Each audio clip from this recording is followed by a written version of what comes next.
Hello, and welcome to this alternate channel. You know, this anti-war is my alternate channel. We're looking at, I have some salad. I need to eat something. Let me go get that now. I'm going to need it.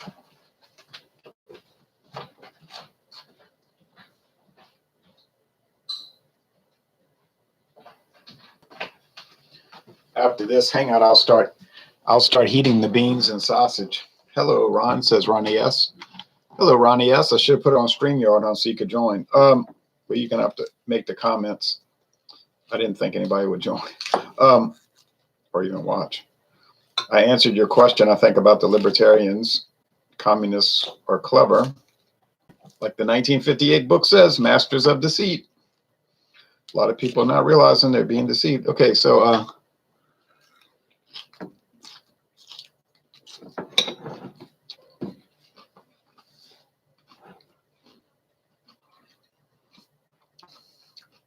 Mike's Heart of Watermelon.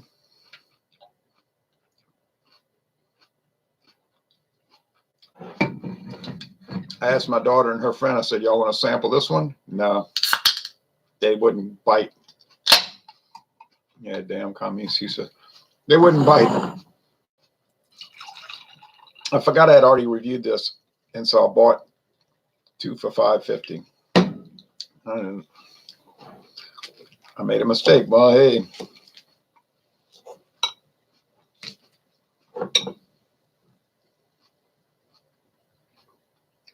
That's what you get with a malt-based watermelon flavoring, natural flavoring, by the way. You can tell it's natural watermelon extract or whatever, and carbonation and food coloring.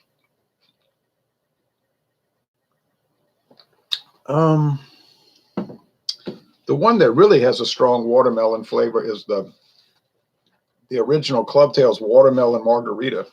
My friend David said that was his favorite. He put some salt in his. I did not.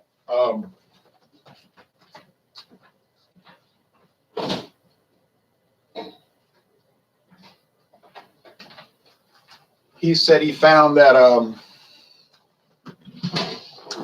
about to crack a Corona Refresca passion fruit lime. Yeah, that's a really good product. They did a great job with it. I bought some Coronas today. My friend David, I was going to do a secret challenge with him, you know, like make him guess the beer, see what he...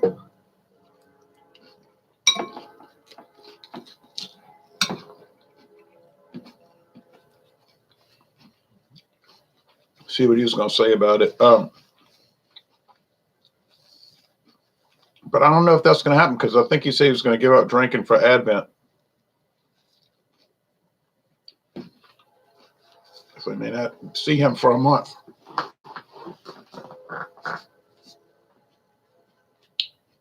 And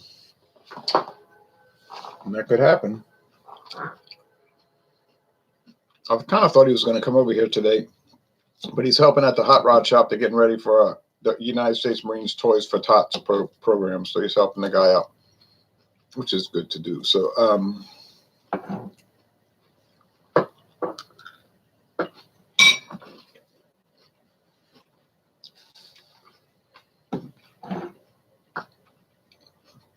I'll just drink the Corona Extra myself, maybe do a video here on this channel, and then maybe a revisit on the main channel. After all, it's fine, you know. It was a little expensive at Walmart. $8.98 a 6-pack. That's what you pay for Corona. It's a high-priced product. It's not worth the price. You're buying the name because it's so popular. But remember, sales command a price. Price is driven by demand. It works both ways, but if the demand is very high, then the price can be high. Corona Extra is so popular, they can sell it for a high price, and they did it. They did have a great deal of $28.49 for a 6-pack of a 24-pack, which would translate to $7.12. That would be a much better value. But I didn't really want to drink 24 of them. but it would have been the smart move. Maybe the smart move would have been buying that single bottle. But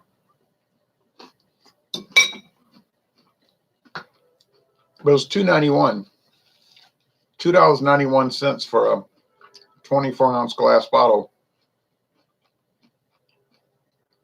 You know, that's not such a good deal per ounce. I've thought of not drinking for Lent before, but never go through with it. Yeah.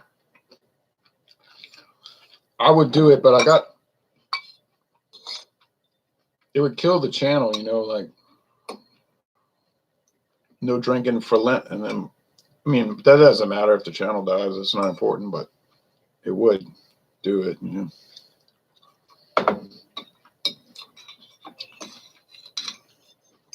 But I give up cigars for Lent. Do that for years. It's a sacrifice because I puff on, you know, I'll address one. Let's call it, never know what life insurance company is listening.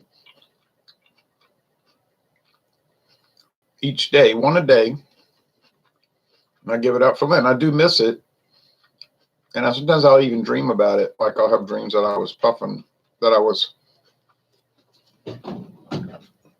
fooling with one of these Cheyennes. So it's funny how these little habits can, but it's a harmless habit. One a day. I mean, I know they got the modern Puritans who would go crazy and say, "You're gonna die," you know, it's terrible. But they're so crazy. They'll advise you not to do that, but then they'll advise you to other and totally insane things, you know. But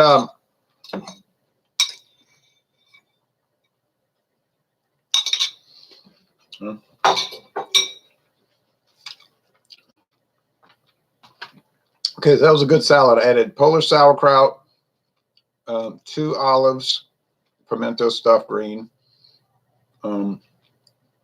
some of the fried onions, not many, just a little, and some creamy ranch dressing. So all primo, presto, and some fresh lettuce. Is this beer a good pairing? Well, I mean, this is like drinking an 8% snowball, or as they call them up north, snow cones. It's that kind of product. It's not a health drink, so it's kind of juxtaposed. You know, it's kind of a bad juxtaposition, a healthy salad with this concoction. But I mean, I'm not too okay. Oh, did it again. Their website's a little funny. Okay, watermelon, more like mouth-watering melon. You feel me? That's what it says. It's kind of, they're trying to be cool, you know. It's not really coming across that well, but it's all right. It's better than these other websites that, you know, these beer websites want to be all about the devil, you know, like we're evil, we're into evil.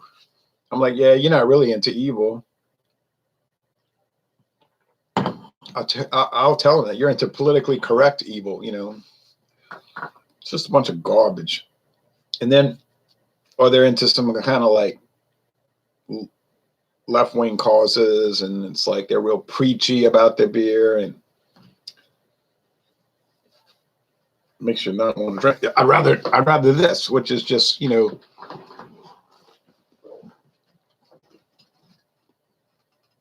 kind of poor, but more like mouth-watering melon. You feel me? So I mean, that's harmless. It's not offensive or anything. And then the other one, I'd like to try these flavors. Mango has a closet full of Hawaiian shirts, not to flex. We don't get but a limited strawberry pineapple. We do get that at Walmart. The relationship you wish you were in. But you could be in it because you could buy it and have strawberry pineapple. Purple grape. Never seen it around here. The sweetest grape with the hardest rep. I'm sure it's sweet. Variety pack. Hadn't seen it. I'd buy it in a hot minute. Lemonade, the original Don, head of the flavor fam, not family, head of the flavor fam. You can get it in pint cans, okay? Strawberry feels forever. That's clever. Cranberry on the tight side of tart. I've had that one. It's dynamite. Black cherry, dark capabilities with refreshing intentions. Blood orange, normal orange's cool cousin. Normal orange's cool cousin. That's pretty good. Okay, frequently asked questions. Nutritional information. Why aren't the ingredients listed?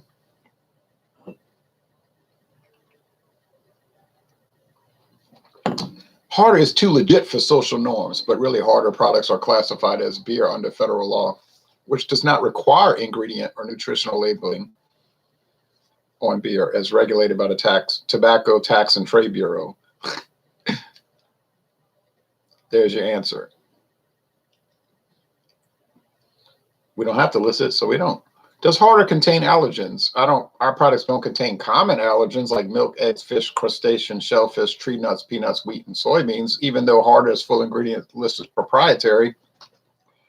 If you're concerned about an ingredient, we will let you know if our products contain any. In other words, you can write them an email and they'll let you know. But they have this secret recipe and they don't want people to know about it. So, oh well, what happened to that piece of lettuce? All right, where's the shelf life? Bet you harder won't last in your fridge long enough to find out, but it's best enjoyed up to a year after it's been packaged. The batch code is A. The letter will be first. A is January, B is February, etc. The next two numbers are the day of the week. The last two numbers are the year. Let's see about that.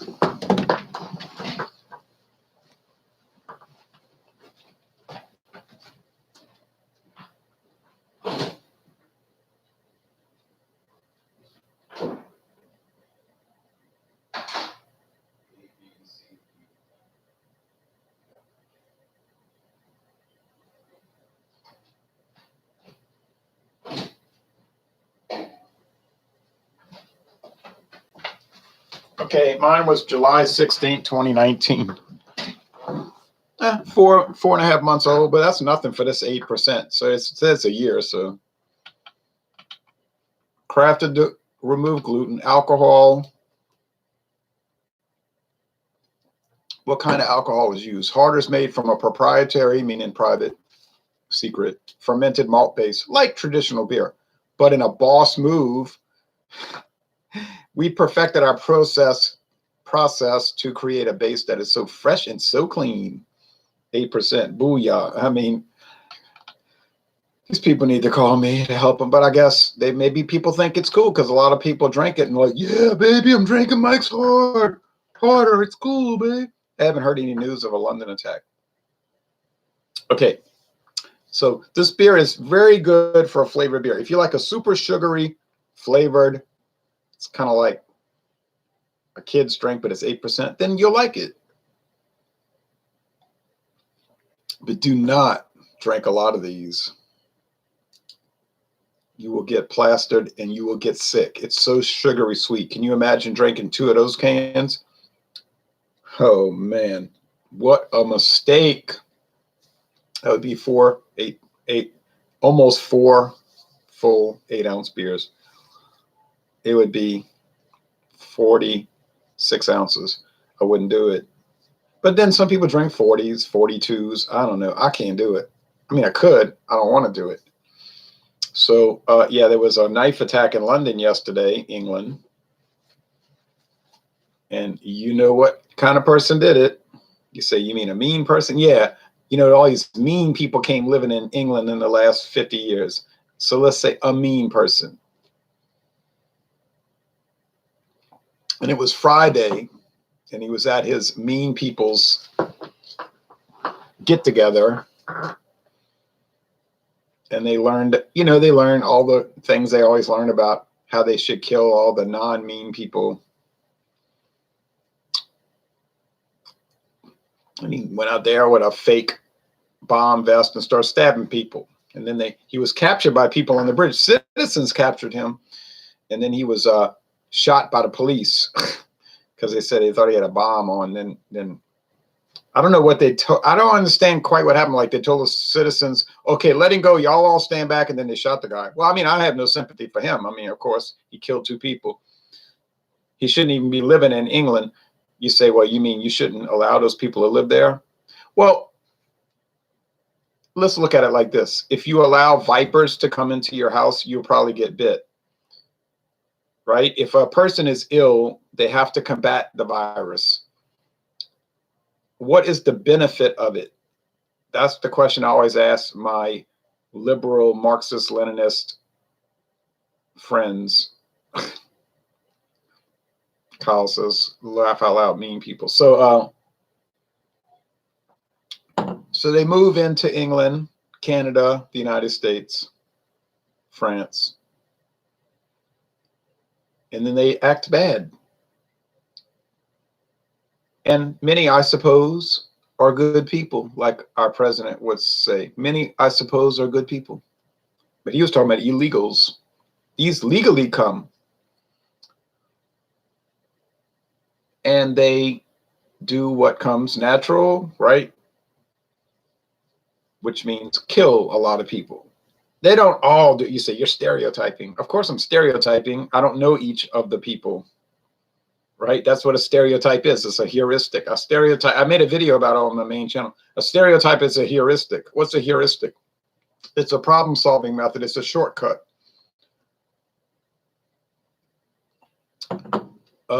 Is it totally accurate? No. How would you ever know about, let's say you wanted to learn about the mean people. Well, the only way you would truly learn about the mean people was to get to know each one of them on a personal basis over a number of years. But that's an impossibility. You can never do that. So when you do a stereotype, what you're doing is you're taking an average. So, I mean, I hear a lot of people make statements about stereotypes. Kyle says people always confuse stereotypes with reality and racism. Oh, and by the way, a few hours after the London stabbing attack, there was another stabbing attack in The Hague, the capital of the Netherlands, by one of the, well, you know, those people. You say, what people? What do you mean? What people? I mean, what do you mean? I'm talking about the mean people. If you stab somebody who's innocent and you kill them, you're a mean person. If you drop an atom bomb on a city full of civilians, you're a mean person. If you firebomb a city in Germany, you're a mean person. If you bait a country into attacking you and then claim they attacked you, you're a mean person, right? Right? Thank you. Now,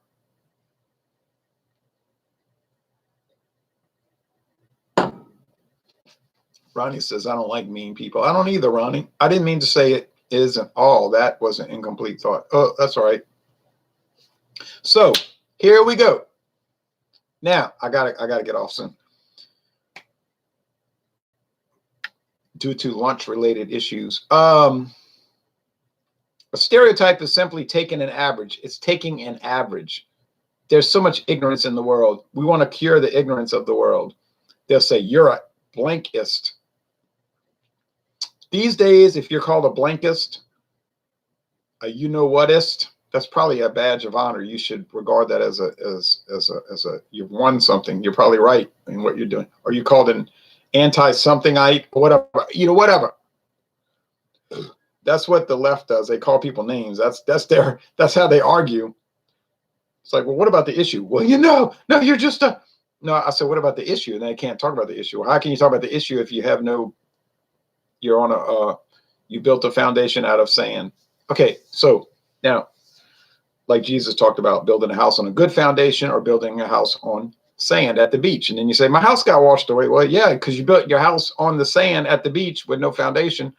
And when the waves hit, it got washed away. So, you know, what did you expect was going to happen? Jesus, who is God, very practical, right? God created the world. Pretty sure God can speak in a practical term. Now, so when you do a stereotype, you're taking an average. And I always hear people, when they downgrade stereotypes, they'll say, that's a stereotype. Everybody in that group is not like that. Oh, that's not what a stereotype is. You see, that's a misperception of what a stereotype is. A stereotype does not say everyone in a group does a certain behavior. No, a stereotype says the average person in the group does such and such behavior. What does the average woman tennis player do? What does the average middle-aged white businessman in Atlanta do? You see, not everyone, because you can't know everyone. So what does the average mean person do who moves to London or Paris or New York City? I don't know. Do they open corner stores, which are usually poorly maintained or run down with extraordinarily high prices, if you can find a price tag, with horrendous customer service, and run dingy motels in the dark corners of America's cities and along the interstates? I don't know. Do they? I don't know. I'm saying, so that's what a stereotype would say. What does the average person, average mean person do? You know what I'm saying? Or do they, wander through the city streets eyeing women with bad intent, and then regarding them as infidels because they dress like ladies of that street who they feel like they have a right to stab because in their country, the women are seen as property like a dog or a cow.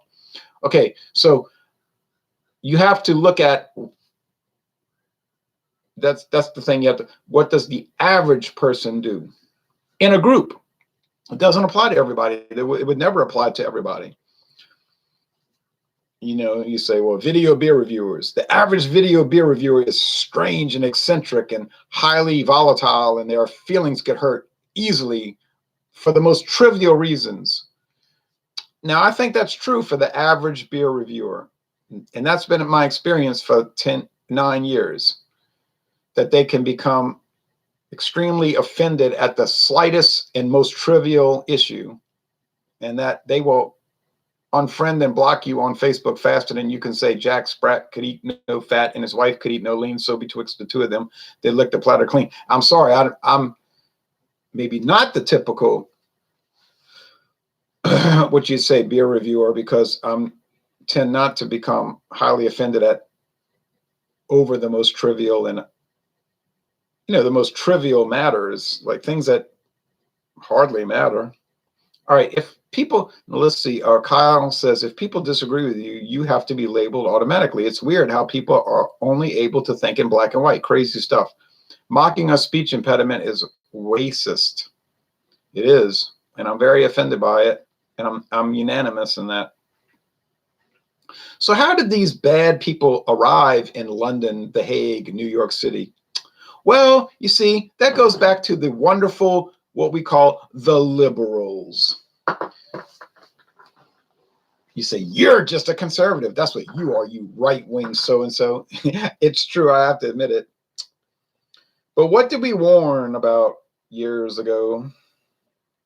Well, let's take a little walk back in time. You want to take a little walk back in time? I love to take little walks back in time. You see, the liberals won't come on the video with me. They say, I'm just not going to be your friend, and you're not going to get invited to our hangouts anymore. That'll show you. And I'll finish the sentence. How open-minded you aren't. Not to mention how it demonstrates your total inability to defend your positions or interact with people with whom you disagree. You see, I always finish other people's sentences. So anyway,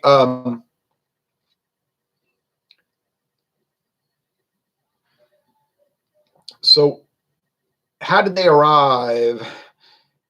Well, you see, we take a little walk back in time to 1965. We had a immigration policy in the United States, and it said that you could come to the United States if you wanted to live here, but you had to be qualified, meaning you had prospects for meaningful employment, not a lout who was going to lay about and just take money from others, not be on drugs, not have a communicable disease, not have sexual offenses and whatnot. And generally, you would come from a country that would reflect the makeup of the United States, which in 1965 was 90% Western European.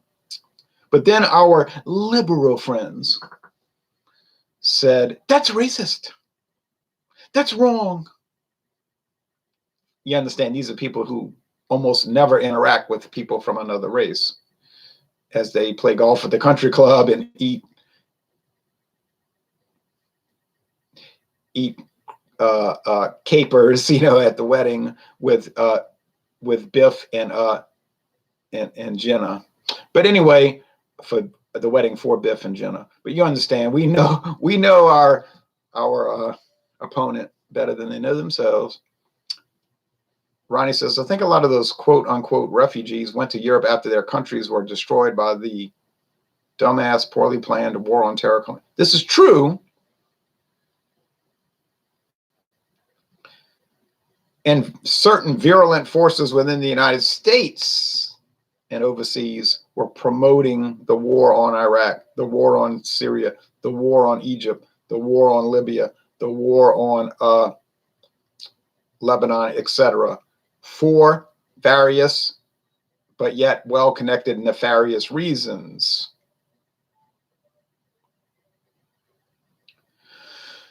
But what do I know for conspiracy? What do I know? Hey, I'm just on the internet. And even if I did, it wouldn't even matter because of the other thing. All right. So anyway,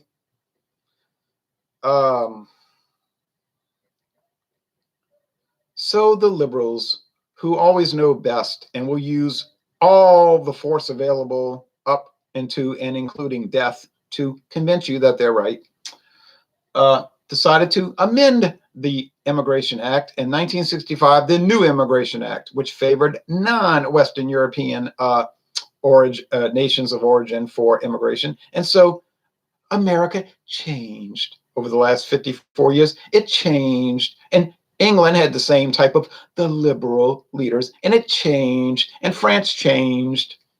And that's even longer ago in France, because France has a long history of ancient Orient Freemasonry being in control. But so all the people change. Now, what did our liberal friends tell us?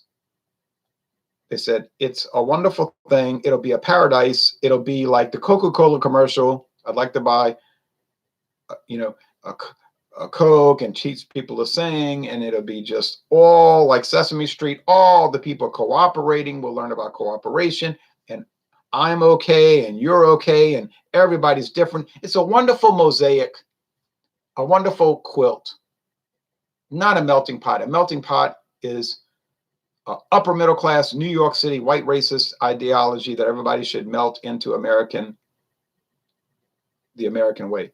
This is a quilt. We all represent our own unique and virtuous systems. And of course, we don't judge anybody else's system, even though they might be cannibals, that you don't impose your morality on others. Unless you're liberal, then of course you use force by any means to enforce your morality. But anyway, so then what happened? Well, of course, a few little inconvenient things, such as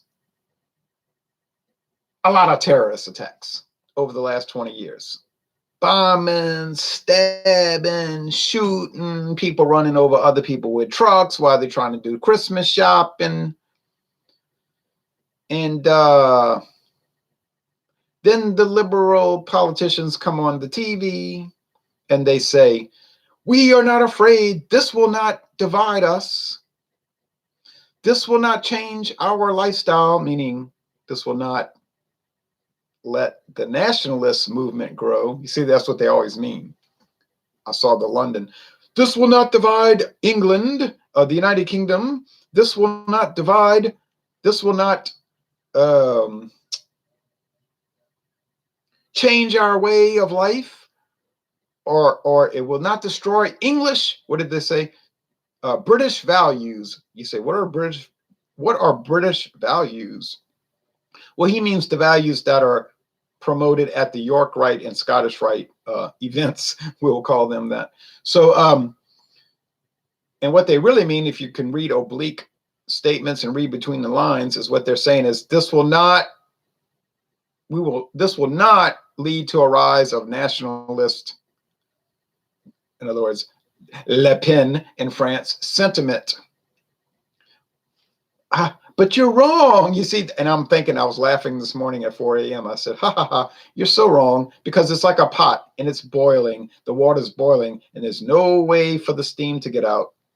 But what happens when a pot boils and boils and boils and the steam builds? Oh, you have a pressure release. In England, France, Germany, who has already experienced pressure releases before, but let's not go into the events of 86 years ago. America, the pressure will release. It will release. There's only so much pressure that a kettle can hold. And it will divide, and it will change your English values, your French values, your American values. So, and you can say all the things they say every time they have a stabbing attack. They say, well, our hearts go out to the victims, even though we let the killer out. Now, that's the most ironic thing about England, that this man was a known killer, a known terrorist, but he was let out of prison to roam the streets of England because they thought he had been, corrected, or whatever those terms they use. So you say, well, I let the cobra out and it bit people again. Why did you have a cobra in your house in the first place? Why did you have a scorpion? Why did you have a rattlesnake? You know, you bring viruses into the house and then you complain that everyone is sick. And you say, well, you people on the right, you just have a bad attitude. No, we're very loving. We're very open-minded. We want to combat the virus. If a person is ill, one must combat the virus, is what we're trying to say. Okay, but what were these libs originally thinking on immigration? Was it really to get into this predicament, says 47 straight? It was absolutely to get into this predicament. They know what they're talking about. They know what they're doing. You have to destroy the original building if you're going to rebuild the new building. And their whole idea is to destroy this. You say, what is this? You know, the Catholic, traditional, Christian, whatever you want to call it, Western European, the Roman Empire edifice, destroy it, and then rebuild the Tower of Babel. They tried you remember, they tried to build the tower in the ancient age, and it was destroyed by God. But they never gave up. They said, no, we are going to build that stairway to heaven. We shall become gods. And that's where your Gnosticism began. Gnosticism, the secret doctrine. We have hidden knowledge, you see. We have real, and then that's why they worship the devil, Satan, Lucifer, the light bearer. They say he's got the truth, not God, who's got all these rules and regulations, you know. Oh, who wants to listen to him, that old fuddy-duddy? We follow the cool teaching of Lucifer. And I know it's true because I've read morals. I've read those articles in Morals and Dogma, the teachings of Scottish Rite Freemasonry, and that's their God, Lucifer, the devil. And I don't care what you say. I don't care how offended you get. I don't care how hurt your feelings are. That's the truth. You know it, and I know it. And they're going to read, and that's why we had all of these things. Martin Luther could have chosen any symbol. You know, Martin Luther of Germany in 1517, he could have chosen any logo for his insignia. What did he choose? A rose and a cross, the Rosy Cross, the Rosicrucian, the Rosicrucian symbol. You see what I mean? He was affiliated. Martin Luther was affiliated. I don't care what you say. He was affiliated. He knew what he was doing. He knew who he was working for. Boy, I bet if you'd have held Martin Luther down and you'd have shaved his head, you'd have seen that tattoo, those 3 6s. You'd have seen it. You know what I'm saying? So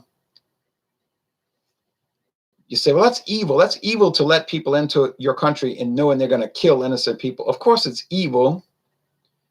It's evil to bait other countries to go to war with you in 1917 and 1941. It's evil. It's in 1861. Thank you very much. It's evil. So But this is a good beer for what it is. You know what I'm saying? Candy cane beer. But if you're not with us, then you're against us, says Ronnie York. Exactly. Yeah, a reformed killer seems logical, laughing out loud. Right. You say, well, he might have been let out on purpose. Who knows what these people are doing? You know, they're mad, they're crazy, but the clock is ticking.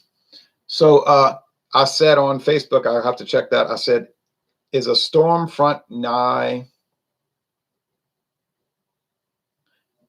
Once again, back to the Bible. The Bible's always true. Jesus said, you don't know when the storm's going to hit necessarily. Like, remember the disciples said, when is this going to all happen? You know, when is all this going to happen? They wanted a specific date. Like, they were literally asking, like, when, like next Tuesday or in the year of the world, whatever year since creation. And I'm paraphrasing, of course, but Jesus said, it's like when a storm's coming, you don't know exactly the time or the hour, but you can look at the sky and you can see the storm front approaching. You see it's coming. Now, the question is, are you going to prepare for the storm front, or are you going to be like the world, the secular world, and say, drink, take drugs, have sex, doesn't matter, for tomorrow we die? Or, and that's a temporary existence, or are you going to be ready for the future? See? So it's sort of like an attitude issue. What is the attitude? Is it, I will worship the temporary, or I'm going to look for the future, the long term? You see, what we see on NBC, CBS, MSNBC, Fox is a worship of the temporary. But there's no hope in that. There's no hope. And that's why you have all these people depressed, downtrodden, vengeful, angry, resentful, and whatnot. But what people need to do is they need to work on studying the long-term project. And you know, we can ridicule the movie Poltergeist, and remember the little fat lady that came in there and said there is no death. She was wrong about certain things, like she said this house is cleansed because she was involved in witchcraft, really, and she thought, oh, I beat those bad spirits, whatever, because she got Carol Ann back. Well, she was wrong, because it was still infested with spirits. Remember, when they went back to stay in the house, everything went haywire. But she was right about one thing. She said there is no death. There is death. This body dies. You die. Your body is dead. Dead. It's dead. Dead. Dead. In the graveyard, or in what they call that, cremated, or you blew up in the Challenger. But you're going to resurrect. You're either going to resurrect to eternal goodness and an ineffable banquet, or to eternal suffering. Now, that's the bottom line. People don't like to hear that. Well, I don't believe in hell. One of my Facebook friends, I don't believe in hell. I said, you'll believe it when you get there. Okay. Exactly, because once a criminal says, I'm sorry, they can move in next door. Exactly right. And so these things we see in The Hague, in London, New York City, wherever it's going to happen, because like I said, the storm front is coming. This is only the beginning. Like I said this morning, this is just the beginning. This is not like the end. This is just the start. This is kind of like the trailer, the previews. This is not the movie. But you know what I'm saying? It's a progression, and it's going to lead to many, many, many, many, many, many, many, many things. Things which we don't want to see, but we have to see. And this is taught in the Bible. People don't like to hear about the Bible, because people don't like to, like an alcoholic doesn't want to hear about drinking, right? I don't have a problem. Well, you fell down the stairs yesterday. You see, Lou Reed wrote about that.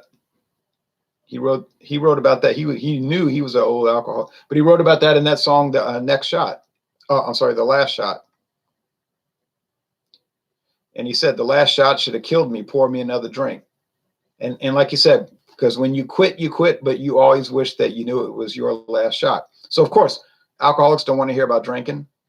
Drug addicts don't want to hear about drugs. You know, you talk about marijuana, LSD. Oh, what are you talking about? You're judging me. You know, like, you just kind of like casually mention it, and they get highly irate. That's my experience. It's like, I'm not judging you, man. I just said marijuana was a drug, a psychedelic drug. Oh, no, no, no. It's like, oh, yes. But, you know, same old story. And then the Bible, you know, don't even mention the Bible. I don't want to hear all that. I don't believe it. Like that doesn't, well, I don't believe, you know, they don't, like that makes it true since you don't believe it. Like, I'm like John Lennon. I don't believe in Beatles. Yeah, well, the Beatles exist. They're there. They're part of it. And then even he said, yeah, we'll probably get back together, where he was killed, murdered. You know what I'm saying? Like stating that you don't believe something does not make it not true. Anyway, I believe I better go, talking about belief, I believe I better go heat up those beans and that kielbasa. Oh, I'm going to put some of the Swiss cheese in it. That sounds like a very good idea. Thanks for watching this kind of kind of beer review. It was a beer review. I liked it. I gave it a good score. Thanks for watching this video production. Kyle says, my personal issue with religion is it's all about faith. It is about faith. You have to believe. I personally have tried, but I would be a liar if I said I believe whether or how hard I want to or not.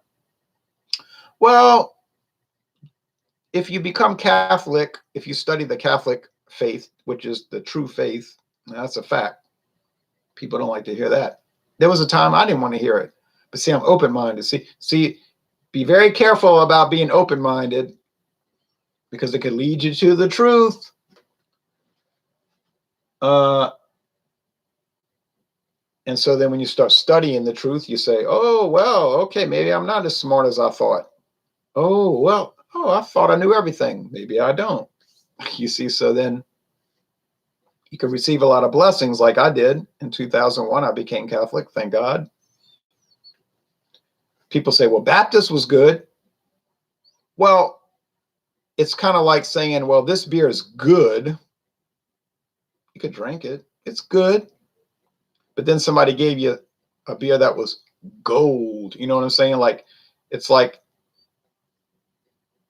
having some jewelry that's okay. It's even good, arguably, has some goodness to it. But then you got the best jewelry ever. So, you know what I'm saying? Like, going from Baptist to Catholic was like going from something that was okay to the best. Like, you had a McRib, and somebody said, what was that McRib like? Well, it was okay. It was arguably good. Had a lot of salt. I like salt. But then you had the best meal ever. And you said, this is what real food's about. So that's what that experience is like. And it's not a unique thing. Anybody in the world who stumbles and accepts the truth will be very happy. I think you'd be very happy. I just haven't experienced that yet. And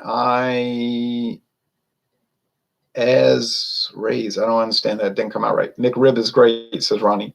I like McRibs in that quizzical way I approach things, right? Like, I'm drinking Mike's Harder watermelon, and I'm looking at that. I think people like Ronnie realize that I look at a lot of these products with a wink and a nod. You know what I mean? Like, kind of know what we're dealing with. And some people are getting upset, like, your daughter attacked Yingling. I'm like, my daughter, half of her DNA is from me. And so you got to kind of get it, what's happening there. And a lot of people don't. It goes over their head, and they're like, I'm so angry your daughter attacked Yingling. And I'm like, just like with me, there's a lot of under the current commentary that you're supposed to pick up on, but people don't. I was raised Catholic. I just couldn't convince myself, says Kyle. My heart hate typing on a phone. I think that being it only comes once a year keeps the allure. What only comes once a year? Christmas? All right. So anyway, that's it. I got to go heat up these beans, man. Thanks for watching this video. Thanks Thanks for watching this video production, and I'm going back to my regular, the McRib. Right, exactly. If a McRib came out every day, we'd all make fun of it. But since we can't get it, but every once in a while, we run behind it. We run behind a McRib.